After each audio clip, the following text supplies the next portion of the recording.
Guys, alam niyo ba itong puno ng kalumpang na ito? Itong puno ng kalumpang, it's a local or indigenous tree. Ito, tumubo naman ito ng kusa dito, hindi natin tinanim to. But it is known as the wild almond tree. Ayan, kasi tingnan nyo yung mga prutas niya.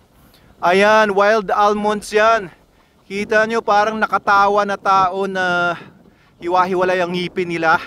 Ayan yung bunga niya, wild almonds yan. Sabi ni Sir Greg, na dating nag-aalaga ng lupa dito, ay pag kinain daw yan, napasobra ka, makakalasing daw yan. Nabasa ko nga may mga medicinal properties ito, pero meron din ako mga nabasa na meron din siyang mga toxic na properties. Ayan, ayun po. Ayun yung pula na yon, medyo bago-bago lang siyang bumuka, pero kapag matagal siya nakabuka, ayan na siya. Tapos yung mga gray seeds na yan, nauhulog yan and magiging puno ulit sila.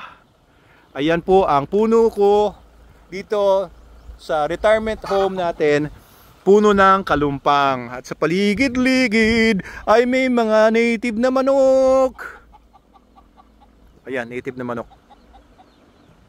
Native na manok. Ayan, marami pang mga sisiw doon sa baba. At native na aso, umaamoy ng itlog niya.